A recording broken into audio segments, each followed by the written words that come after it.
You wake up in a small, windowless chamber that smells of sweat, fear, and olive oil. The stone walls are cold against your bare skin, and you can hear the distant sound of laughter echoing from the main house, the kind of laughter that makes your stomach clench with dread. Your body aches from last night, bruises blooming purple and yellow across your ribs like some grotesque flower. The iron shackle around your ankle has rubbed the skin raw, and dried blood flakes off when you move. Footsteps approach, heavy sandals on marble. You know that sound? It's the overseer coming to prepare you for another day of what they call service. Your hands shake as you reach for the thin tunic crumpled in the corner. 15 years old, though you've stopped counting birthdays since they brought you here. Time moves differently when you're property. The door scrapes open, metal against stone, and harsh sunlight streams in. You squint, raising a trembling hand to shield your eyes. The overseer's silhouette fills the doorway, a mountain of muscle and scars, his face a map of cruelty carved by years of breaking young spirits. "Clean yourself," he growls, tossing a damp cloth at your feet. "The master has guests arriving tonight, important guests. And you," his eyes rake over your body with the cold calculation of a horse trader, "you're going to help entertain them." Your throat constricts. You know what that means. You've known since the first night they dragged you, kicking and screaming, from your village. Since they told you that your family's debts had been paid in the only currency they had left. You. This was the reality for countless young men in ancient Greece.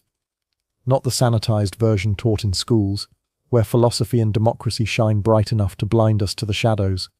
Behind the marble columns and intellectual discourse, behind the symposiums and political debates, existed a system that consumed the vulnerable and discarded their humanity like broken pottery.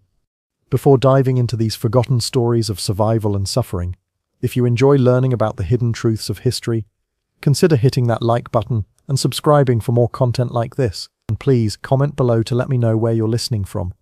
I find it incredible that we're exploring these ancient stories together from different parts of the world, connected across time and space by our shared curiosity about the past. The selection process began long before you understood what was happening. Perhaps your family owed money to a wealthy landowner. Perhaps raiders swept through your village during one of the endless wars that plagued the Greek world. Perhaps you were simply born beautiful in a world that saw beauty as a commodity to be harvested and sold. In the rural villages scattered across the Greek countryside, families lived on the knife's edge of survival. A bad harvest, an injury to the father, a death in the family, any of these could push a household into debt. And when the creditors came calling, they weren't interested in empty promises or future earnings. They wanted payment in flesh. Picture a small farming community nestled in a valley between olive groves. The houses are simple, mud brick and thatch, with dirt floors and single rooms where entire families sleep together for warmth. Children run naked between the houses, their laughter mixing with the bleating of goats and the distant sound of women grinding grain. It's a harsh life, but it's life nonetheless. Then comes the drought. Week after week of merciless sun beating down on withered crops. The olive trees, ancient and gnarled, produce only shriveled fruit. The barley fields turn brown and brittle. Wells that have sustained the village for generations begin to run dry. Families begin to make choices no parent should ever make. First, they sell their livestock, the goats and sheep that represent their only wealth. Then comes the jewelry, the few precious items passed down through generations. When those are gone, they start looking at their children with different eyes. The slave merchants arrive like vultures sensing carrion. They set up in the village center, their chains and ropes coiled like metal serpents, their ledgers filled with names and prices. They offer immediate payment for long-term contracts. 20 years of service for enough silver to keep a family fed through winter. It sounds reasonable, even generous, when your children are literally starving. But you're 12 years old. You don't understand the mathematics of desperation. You only know that your father won't meet your eyes as he negotiates your price, that your mother turns away when the merchant examines your teeth like you're a horse. You feel the rough hands checking your muscles, evaluating your potential. You hear words like promising and good breeding and suitable for household service, but you don't understand what they mean, not yet. The merchant counts out silver coins into your father's palm. The metal catches the sunlight, each piece representing a year of your life. Your father's hands shake as he takes the money, but he takes it nonetheless. Your mother covers her face and weeps, but she doesn't stop the transaction. They tell you it's temporary, that you'll earn money and return home a man, wealthy enough to buy your own land, maybe even take a wife. They promise you'll be treated well, that you'll learn valuable skills, that this is an opportunity for advancement. The lies fall from their lips like honey from a broken comb, sweet but poisonous. The journey to the city is a nightmare of chained necks and blistered feet. You're part of a human caravan now, dozens of boys and young men linked together by iron and despair. The older ones don't talk much. They've learnt that hope is just another word for future disappointment. The younger ones cry for their mothers until their voices give out, or until the overseers beat the sound from their throats. You march through landscapes that would be beautiful under different circumstances.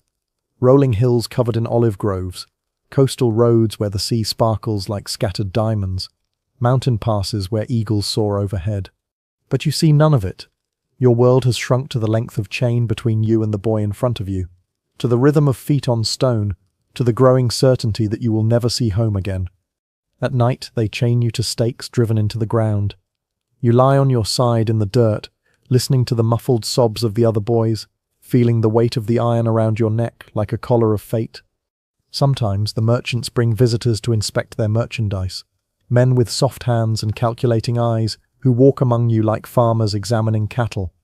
They prod and poke, checking for disease or injury, evaluating your potential for various forms of service.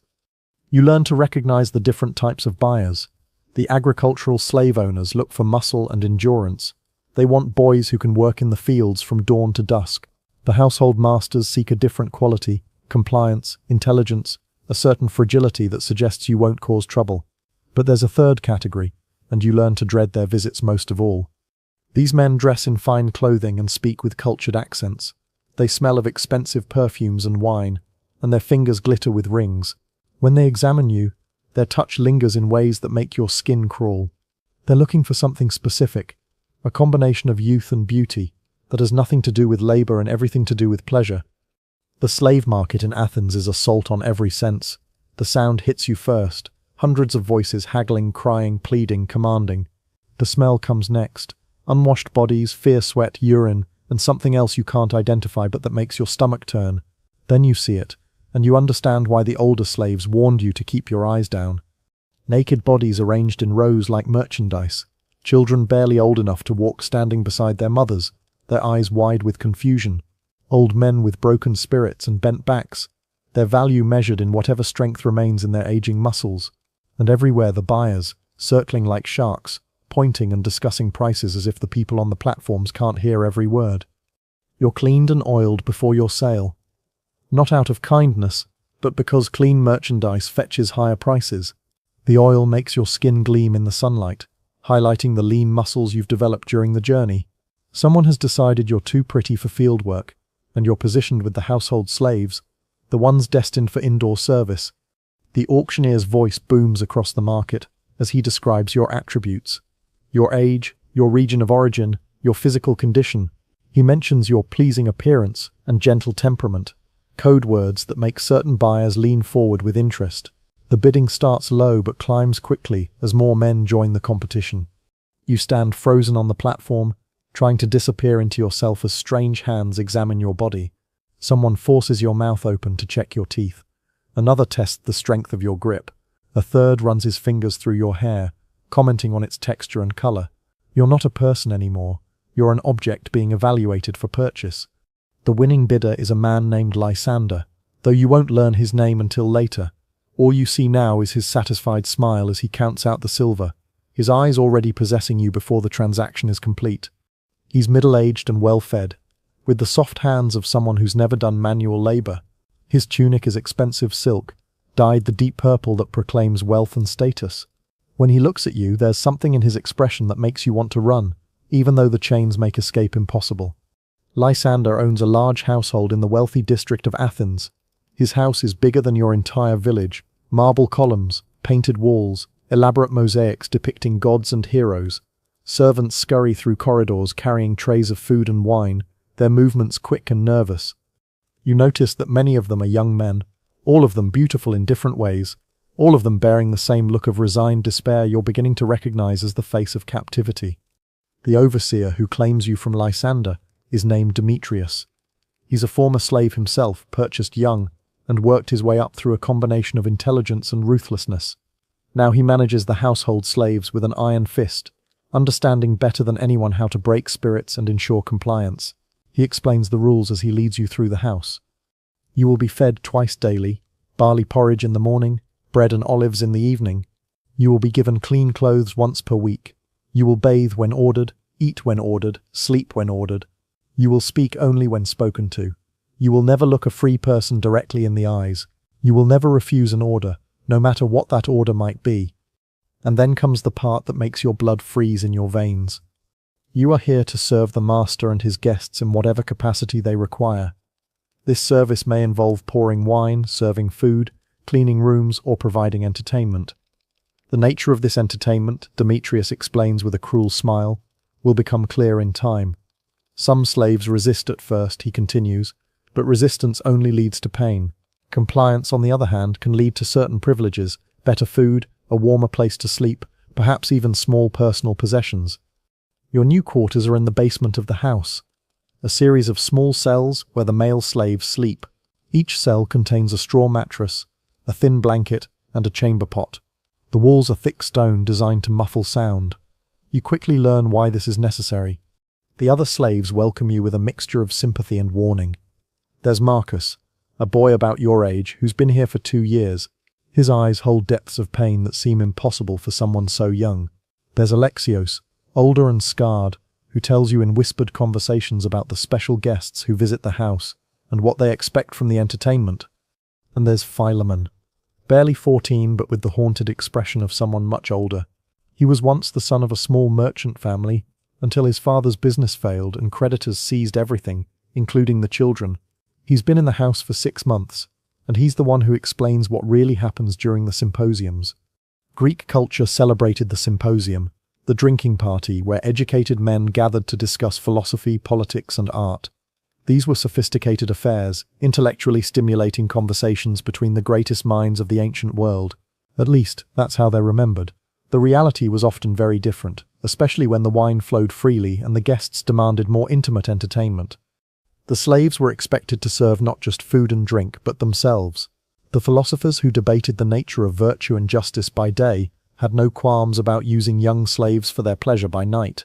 The same men who wrote beautiful poetry about love and honor treated their human property like living toys, to be used and discarded at will. Philemon describes the preparation rituals with a voice devoid of emotion, as if he's talking about someone else's life. The slaves are bathed and oiled, their bodies made smooth and gleaming. They're given special tunics, thin fabric that clings to their forms, designed more to entice than to clothe. Sometimes they're given jewelry, golden bracelets or necklaces that mark them as ornamental rather than utilitarian. The symposium begins formally enough. The guests recline on couches arranged around the room, discussing the topics of the day while slaves pour wine and present elaborate dishes. The conversation might touch on the nature of democracy, the philosophy of Socrates, or the latest military campaigns. These are educated, cultured men who pride themselves on their intellectual sophistication. But as the evening progresses and the wine takes effect, the tone shifts. The philosophical discussions give way to cruder entertainment. Stories become bawdy jokes. Intellectual debates devolve into boastful competition. And the slaves, who have been serving silently around the edges of the room, suddenly find themselves the center of attention. It starts with small requests. Pour wine for this guest. Massage the shoulders of that one. Feed grapes to the man on the corner couch.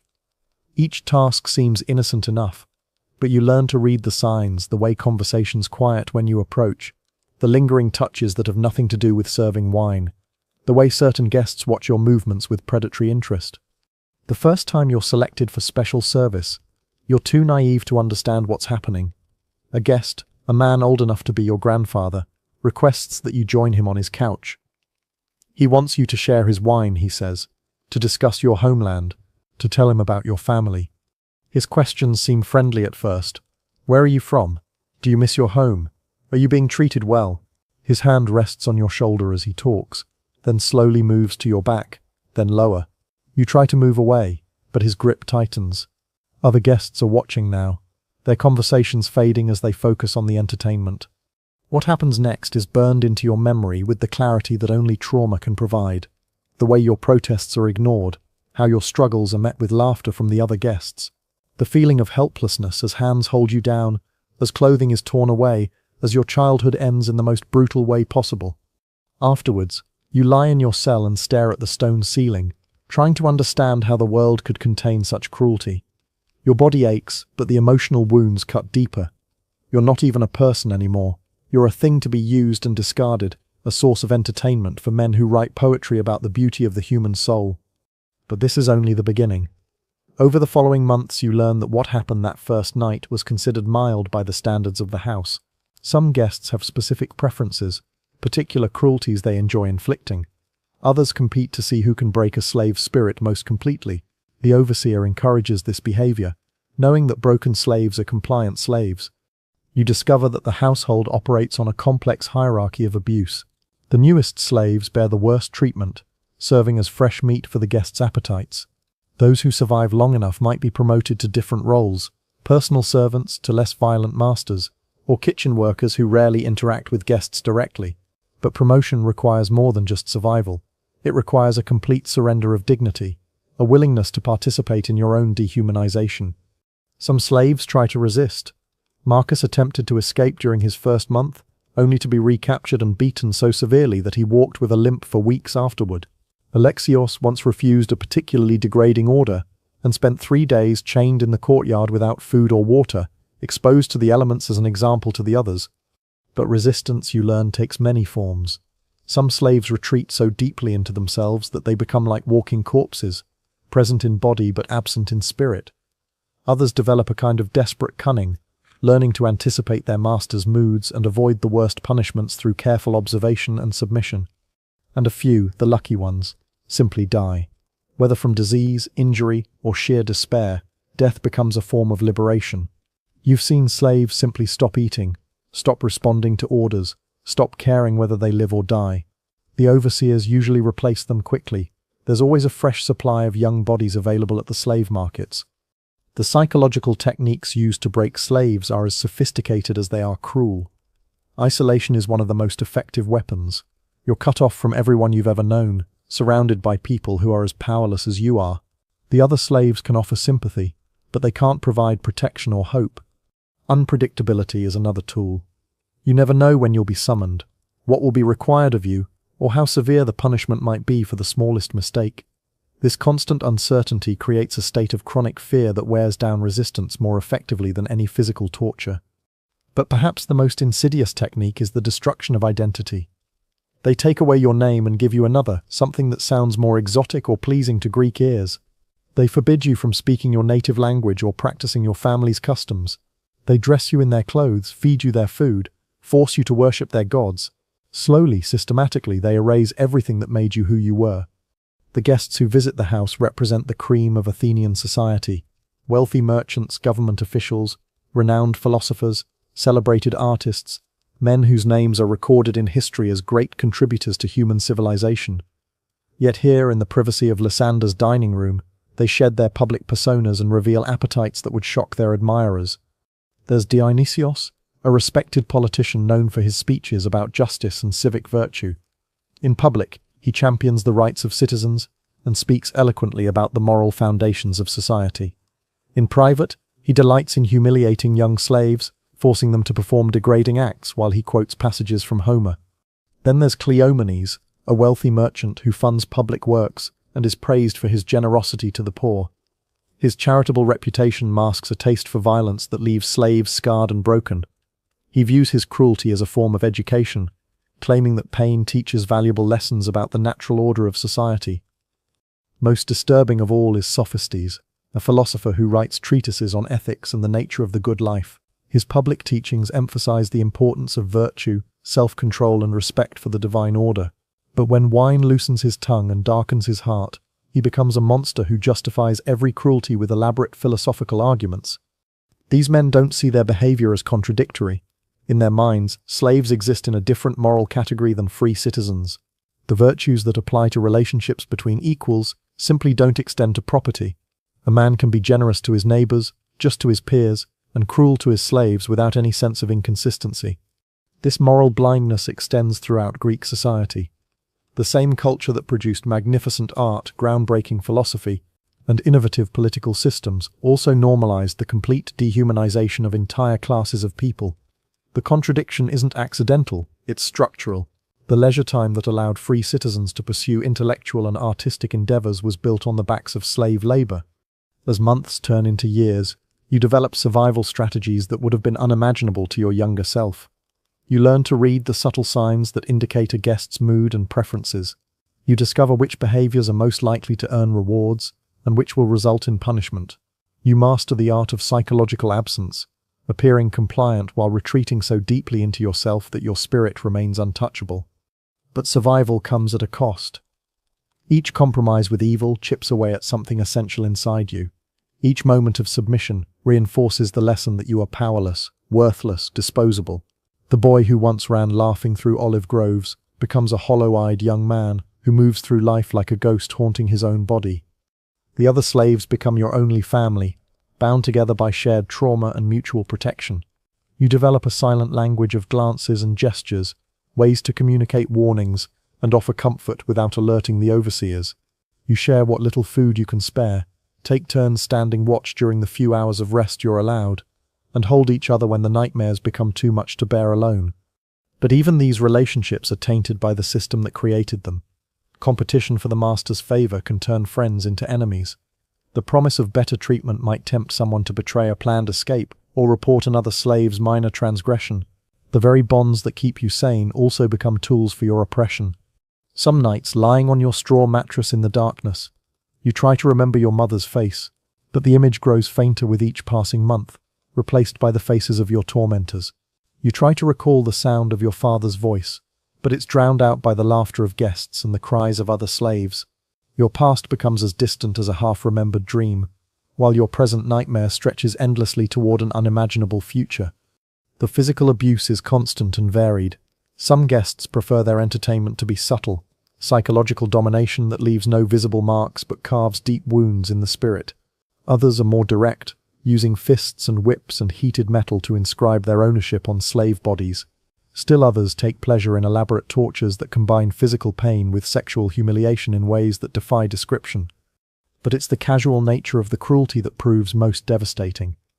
A guest might pause in the middle of a philosophical discussion to strike a slave for no reason other than boredom.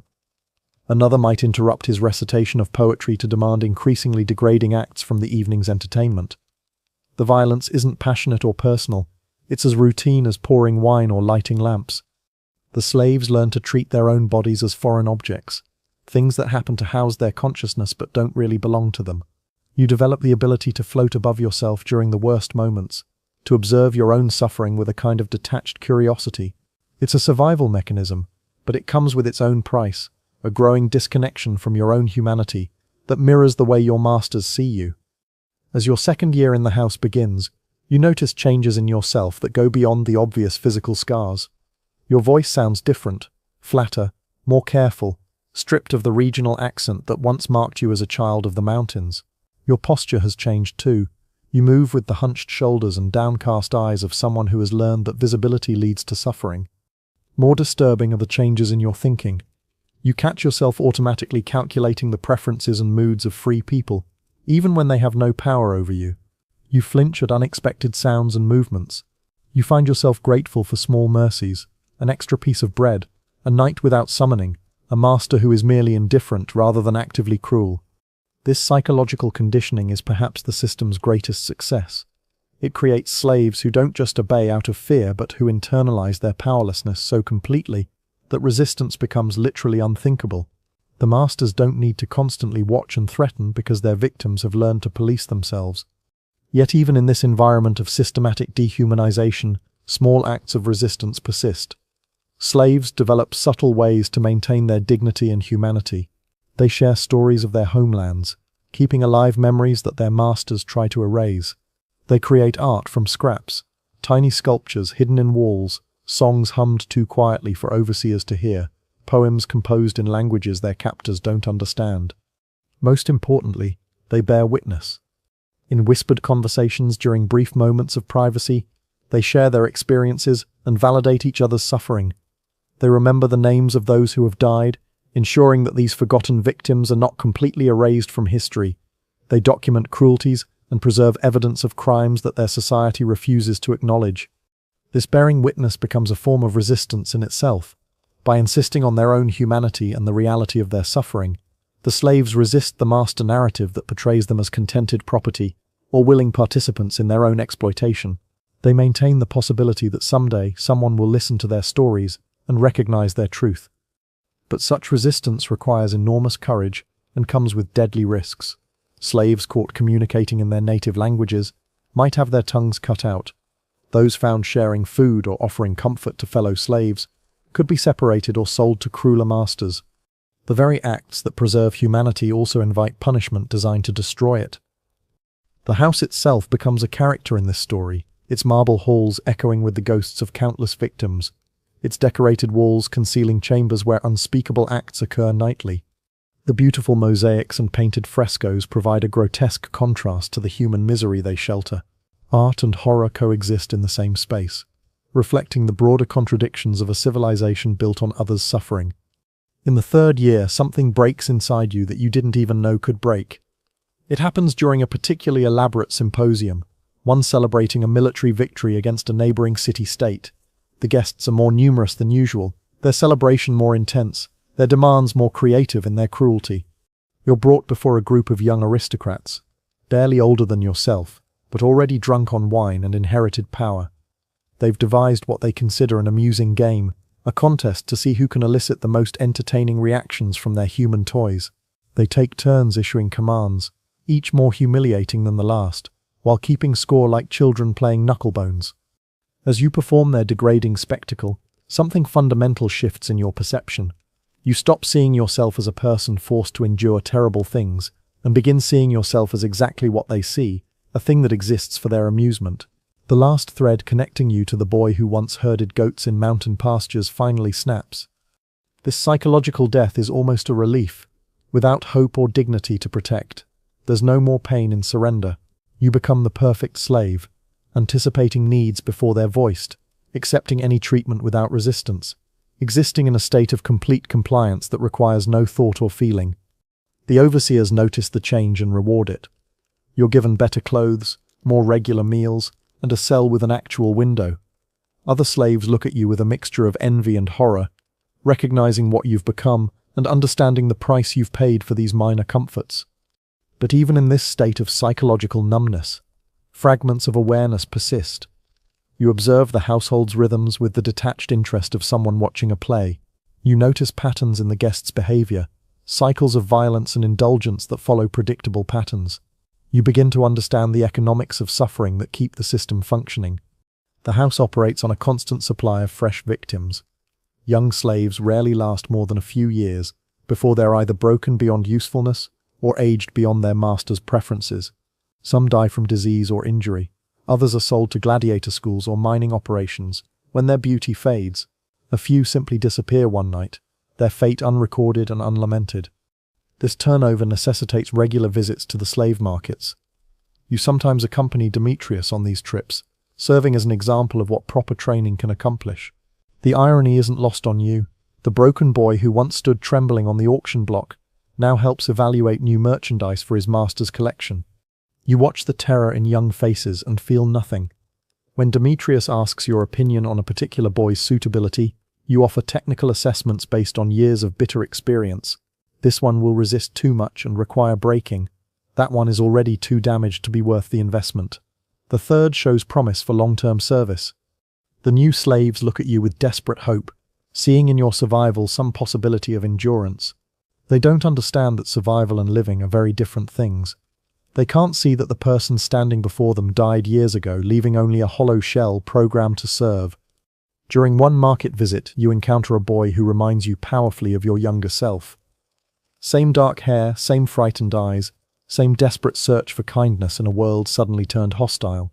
He's maybe 13, small for his age but with the lean strength of someone raised on hard work and simple food. Something stirs in the deadness behind your ribs as you watch him.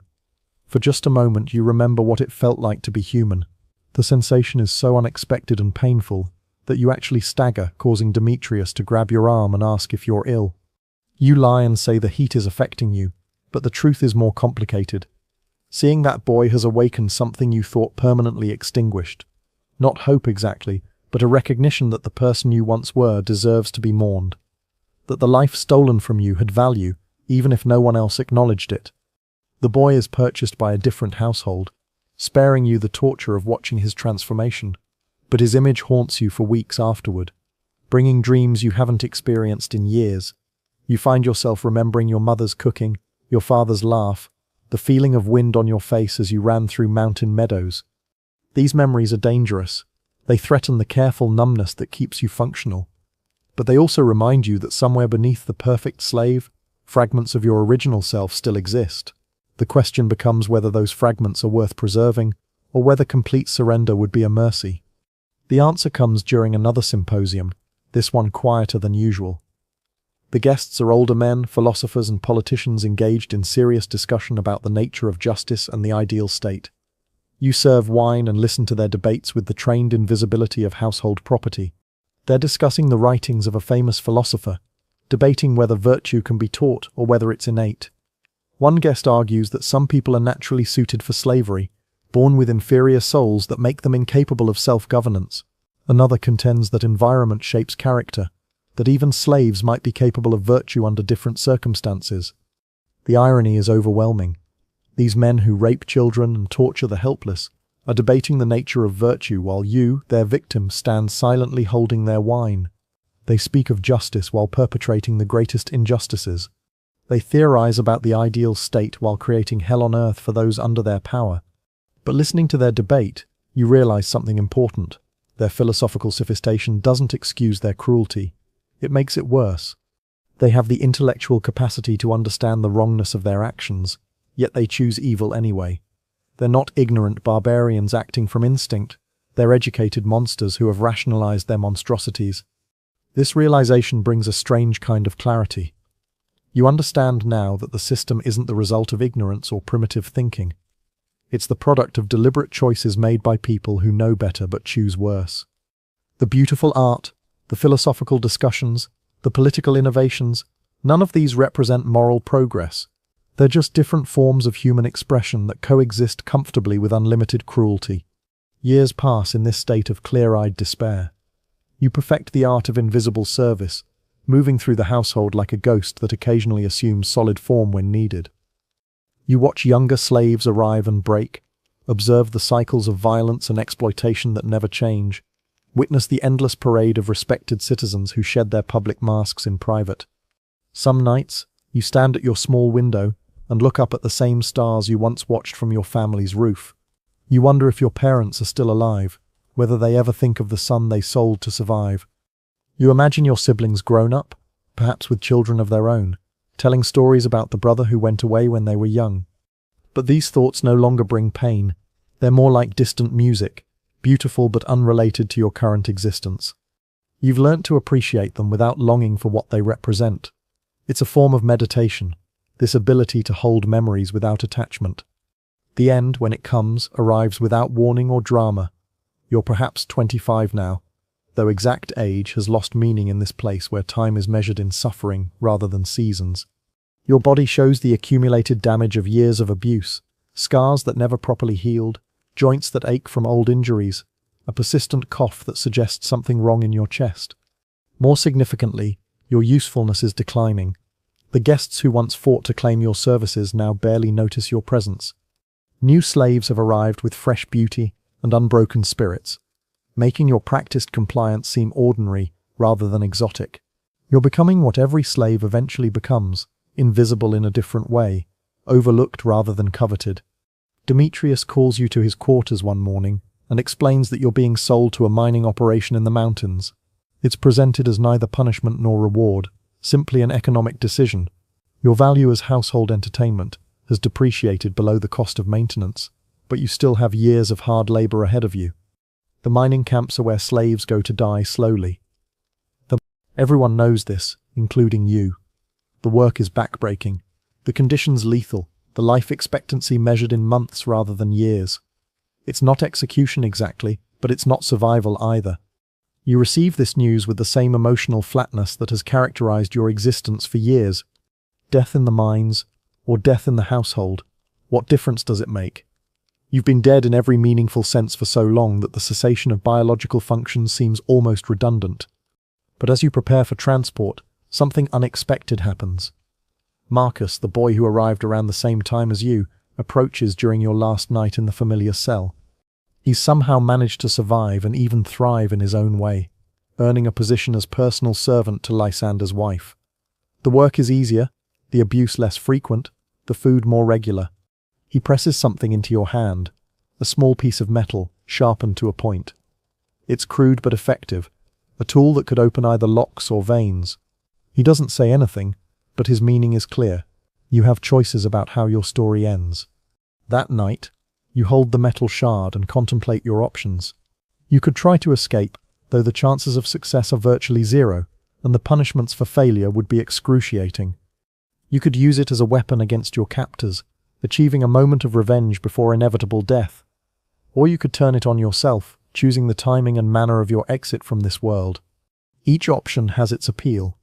Escape offers the fantasy of freedom, even if the reality would likely be brief recapture and tortured death. Violence would provide satisfaction, allowing you to inflict some fraction of the pain you've endured. Suicide would grant control, letting you choose dignity over degradation in your final moments. But as dawn approaches, you make a different choice. You hide the weapon where other slaves might find it, passing along the gift of options that Marcus gave you. Your story may be ending, but others are still being written. Perhaps one of them will find a different conclusion. The journey to the mines takes you through landscapes that spark forgotten memories, mountain paths that remind you of childhood adventures, streams where you once caught fish with your bare hands, villages that could be your own, filled with families who might include your surviving relatives. You don't try to escape. The chains would make flight impossible, and the guards are experienced in preventing such attempts. Instead, you use the journey to say goodbye to the world you're leaving.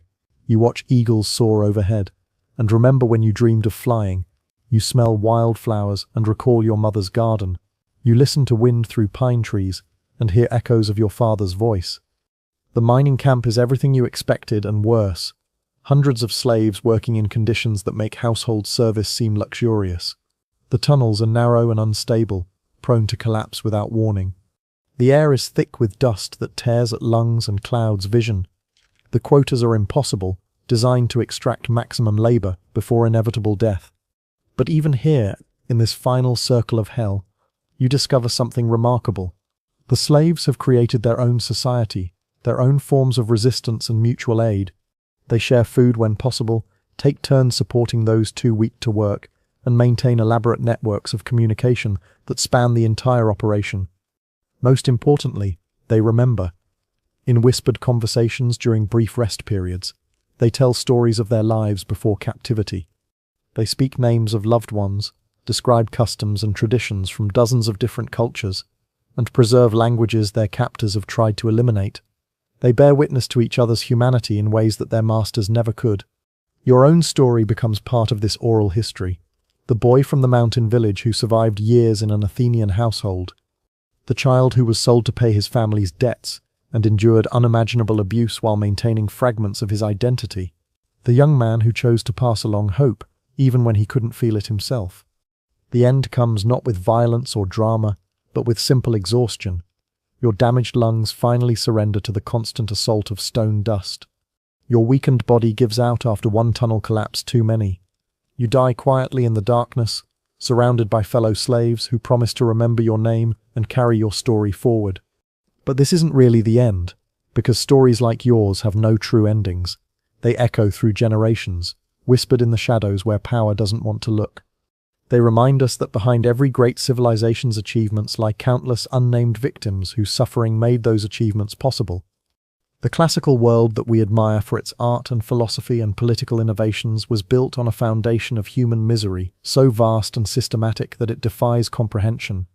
The same culture that gave us democracy and theatre and rational thought also normalized the complete dehumanization of entire populations. These weren't contradictions. They were complementary aspects of the same system. And if we're honest, we have to acknowledge that similar systems exist today. They're hidden better, sanitized by layers of legal complexity and economic abstraction, but the fundamental dynamic remains unchanged. Powerful people still exploit the powerless. Societies still build their comfort on others' suffering. The vulnerable still disappear into systems designed to consume them, while maintaining plausible deniability for everyone else. We live in a world where children are trafficked for exploitation, while society debates philosophical questions about consent and agency. Where pharmaceutical companies create addiction epidemics while funding research into the nature of mental health. Where technology designed to connect and educate becomes a tool for predation and manipulation of the young and vulnerable. The same moral blindness that allowed Greek intellectuals to torture slaves while writing about virtue allows modern citizens to enjoy products made by child labor while advocating for human rights. The same compartmentalization that let respected philosophers rationalize cruelty lets contemporary leaders ignore systematic abuse while speaking eloquently about justice and progress. We tell ourselves that we've evolved beyond such barbarism, but evolution in human cruelty tends toward refinement rather than elimination. The systems become more complex, the justifications more sophisticated, the victims more distant from those who benefit from their suffering, but the essential transaction remains the same: some people's pain converted into other people's pleasure or profit. The Greek symposiums where slaves were tortured for entertainment have their modern equivalents in industries that sexualize children, in social media platforms that amplify self-harm among teenagers, in economic systems that treat human beings as disposable resources. The faces change, the technologies evolve, but the willingness to sacrifice the vulnerable for the convenience of the powerful remains constant. Perhaps the most disturbing similarity is how these modern systems hide behind the same kinds of intellectual sophistication that characterized ancient Greece. Complex legal frameworks, obscure simple moral questions. Economic theories provide academic cover for exploitation. Technological innovation becomes an excuse for abandoning basic human decency. We create beautiful art while ignoring ugly truths. We write moving poetry while children disappear into systems of abuse. We develop brilliant technologies while algorithms designed to maximize engagement drive vulnerable young people towards self-destruction. We hold sophisticated philosophical discussions about ethics while the most basic ethical standards are violated daily in our names. The boy whose story we've followed through these pages died forgotten in a mountain mine. His name is lost, his suffering unrecorded in official histories, his voice silenced by those who found it inconvenient. But his experience echoes through time, in the voices of everyone who has ever been treated as less than human for someone else's benefit. Tonight, somewhere in the world, another child is being sold to pay a family's debts. Another young person is being broken by systems designed to exploit their vulnerability. Another victim is discovering that the civilization they thought was built on noble principles actually rests on foundations of carefully hidden cruelty. Their stories are still being written. Their voices are still crying out for someone to listen, to bear witness, to remember their names and honor their humanity. The question isn't whether such things happen. They do, constantly, everywhere, hidden in plain sight by our collective willingness to look away. The question is whether we'll continue the ancient tradition of moral blindness that allows us to enjoy the benefits of systematic cruelty while maintaining our sense of ethical superiority. Whether we'll keep telling ourselves comfortable lies about human progress while actual humans suffer in the shadows of our enlightenment. Or whether we'll finally acknowledge that the price of our civilization has always been paid by those who had no choice in the transaction. That the boy in the mountain mine died for the same reason children die today, because societies have always found ways to rationalize the unthinkable when it serves their interests. The marble halls still echo with his cries. The beautiful mosaics still conceal the stains of innocent blood. And somewhere in our own gleaming cities, in our own sophisticated institutions, the same ancient horrors wear new faces and speak in contemporary languages while the essential evil remains unchanged. We are them. They are us.